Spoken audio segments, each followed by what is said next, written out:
ஒரு நேர் கேட்டிருக்காங்க, நம்ம முன்னாடி பல்லு விழுந்துருச்சு, விழுந்ததுக்கப்புறம் நான் இம்ப்ளான்ட் பண்ணியிருக்கேன். இம்ப்ளான்ட் பண்ணி அந்த இம்ப்ளான்ட் மேலே பல்லு கட்டிட்டேன். என்னெல்லாம் அதில் கடிச்சு சாப்பிட்லாம்? ஒரு கேரட்லாம், ஆப்பிள்லாம் அந்த பல்ல கடிக்கலாமா அப்படின்னு கேட்டிருக்காங்க. ஸோ அதுக்கு உண்டான கொஸ்டினுக்கான ஆன்சரை நம்ம இந்த வீடியோவில் பார்க்க போகிறோம். வணக்கம், என் பேர் டாக்டர் அருண். பேர்ல்ஸ் பல் மருத்துவமனை, சென்னை ராஜா அண்ணாமலைபுரத்தில் 2001லேருந்து நடத்திட்டு இருக்கோம். இந்த சேனல் இன்னும் சப்ஸ்கிரைப் பண்ணணும்னா அவசியம் சப்ஸ்கிரைப் பண்ணுங்கள். பேர்ல்ஸ் இண்டஸ்ட்ரி சேனலில் நிறைய videos dental health, dental awareness சம்மந்தமாக செஞ்சுட்ருக்கோம்.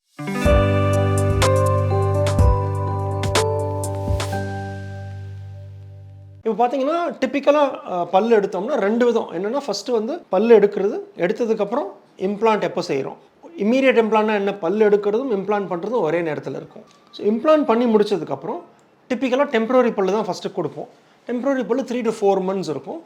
அந்த 4 months கழித்து பெர்மனன்ட் பல்லு ரீப்ளேஸ் பண்ணுவோம். இதுதான் இந்த சீக்வன்ஸ். பல் எடுக்கிறது, உடனே இம்ப்ளான்ட் கொடுக்குறதா, பொறுத்திருந்து இம்ப்ளான்ட் கொடுக்கணும். அதுக்கப்புறம் பல்லு டெம்பரரி பல்லு உடனே கொடுத்துட்டு அதுக்கப்புறம் பெர்மனன்ட் பல்லு மாற்றணும். ஸோ ரெண்டு புரிஞ்சுக்கணும். ஒன்று, பல்லு எடுத்துட்டு இம்ப்ளான்ட் கொடுத்த நேரத்துலையும் டெம்பரரி பல்லு இருக்கிற நேரத்துலையும் அந்த பல்லில் அதிகமாக அதுவும் கடிக்கக்கூடாது. ஏன்னா அது பல்லு டெம்பரரி பல்லு, அந்த இம்ப்ளான்ட்டை லோடு பண்ணாமல் இருக்கிறது சேஃப். ஸோ அதில் வந்து ஹார்டான பொருளோ ரொம்ப ஸ்டிக்கியான பொருளோ கடிக்காமல் இருந்தால் பெட்டர். இன்ஃபேக்ட் நிறைய பேஷண்ட்ஸுக்கு என்ன செய்வோம்னா, சம்டைம்ஸ் வந்து அந்த பல்லும் சேராமல் இருக்கிறதுக்கு ஸ்ப்ளிண்ட், ஏன்னா சில பேருக்கு வந்து இந்த நைட்டில் கிரைண்ட் பண்ணுற பழக்கம் இருக்கும். அதெல்லாம் ஒரு பல்லு வந்து ஓவராக ஃபோர்ஸாக பட்டுச்சு அப்படின்னா அந்த இம்ப்ளான்ட் வீக் ஆகிறதுக்கான வாய்ப்பு இருக்குது. அந்த பல்லுக்கு உண்டான ஃபோர்ஸில் வந்து இம்ப்ளான்ட்டில் படாமல் பாதுகாக்கிறதுக்காக ஸ்ப்ளிண்ட் பண்ணுவோம். ஸோ இது முடிச்சதுக்கப்புறம் இந்த டிப்பிக்கல் 3 months கழித்து என்ன பண்ணுவோம்னா, இந்த டெம்பரரி பல்லை எடுத்துட்டு பெர்மனன்ட் பல்லை ரீப்ளேஸ் பண்ணுவோம். இந்த பெர்மனன்ட் பல்லை ரீப்ளேஸ் பண்ணும்போது நிறைய விஷயம் நம்ம புரிஞ்சுக்கணும். ஒன்று, இம்ப்ளான்ட் என்ன மாதிரி இம்ப்ளான்ட். பெர்மனன்ட் பல்லு வந்து இம்ப்ளான்ட்டில் வந்து சிமெண்ட் மூலமாக பொருத்துறோமா, ஆர் சின்னதாக இம்ப்ளான்ட்லேயே ஸ்க்ரூ மூலமாக பொருத்துறோமா, என்ன கைண்ட் ஆஃப் ப்ராசஸஸ்ன்னு பேர் அது.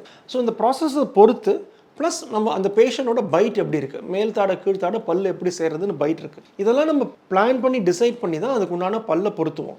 டிப்பிக்கலாக பார்த்தீங்கன்னா இந்த பல்லு வந்து பைட்டிங் ஃபோர்ஸ் பண்ணும்போது ஒரு கம்ப்ரெசிவ் ஃபோர்ஸ், அதாவது பல்லும் சேர்ற மாதிரி ஒரு கம்ப்ரெசிவ் ஃபோர்ஸ் இருக்கும்போது இந்த மாதிரி கடினமான பொருள், ஒரு பீஸா, ஒரு பர்கர், ஒரு ஆப்பிள், இது மாதிரி ஃப்ரண்ட் பல்ல கடிக்கலாம், ப்ராப்ளம் கிடையாது. என்ன மாதிரி ஃபோர்ஸ் அவாய்ட் பண்ணணும்? டிப்பிக்கலாக வந்து ஷேரிங் ஃபோர்ஸ் அப்படின்னா என்ன? கரும்பு கடித்து இழுக்கிறது. ஒரு பல்லும் இன்னொரு பல்லும் கடிக்கலை, ஆனால் ஷேர் பண்ணுறோம். அதாவது ஒரு பல்லு இன்னொரு பல்லுக்கு நடுவில் ஒரு லேயர் வச்சு இழுக்கிற மாதிரி பொருள். அப்போ என்ன ஆகும்? அந்த சிமெண்ட் வந்து வீக் ஆகிறதுக்கு வாய்ப்பு இருக்குது. ஆர் பல்லுலேயோ அது உள்ளுக்குள்ளே இருக்கிற எலும்புலையோ அதிகமாக ஃபோர்ஸ் வரதுக்கான வாய்ப்பு இருக்குது. ஸோ ஷேரிங் ஃபோர்ஸ் அவாய்ட் பண்ணாமல் கடிக்கிற ஃபோர்ஸ் ப்ராப்ளம் இல்லாமல் சாப்பிட்லாம். ஜென்ரலாக பார்த்தீங்கன்னா உங்கள் டாக்டருக்கு உங்கள் என்ன எலும்பு எப்படி இருக்குது, இந்த எலும்புக்கு உண்டான என்ன இம்ப்ளான்ட் போட்டிருக்காங்க, அந்த இம்ப்ளான்ட்டுக்கு என்ன பல்லு கொடுத்துருக்கு, இதை பொறுத்து தான் அது அதில் என்னெல்லாம் கடிக்கலான்னு இருக்கும். பட் டிப்பிக்கலாக போன் நல்லா இருக்குது, நல்ல குவாலிட்டி இம்ப்ளான்ட் டூத் கொடுக்கும்போது நார்மல் ஃபுட் சூ பண்ணுறதுல ப்ராப்ளம் இருக்காது, நார்மலாக சூ பண்ணலாம். உங்கள் கொஸ்டினுக்கான ஆன்சர் கிடச்சிருச்சுன்னு நினைக்கிறேன். அவசியம் வீடியோவை லைக் பண்ணுங்கள், ஷேர் பண்ணுங்கள், சேனலை சப்ஸ்கிரைப் பண்ணுங்கள். அடுத்த வீடியோவில் சந்திக்கிற வரைக்கும் டாக்டர் அருண், பேர்ல்ஸ் பல் மருத்துவமனையிலேருந்து பேசுகிறேன். நன்றி, வணக்கம் அண்ட் தேங்க்யூங்க.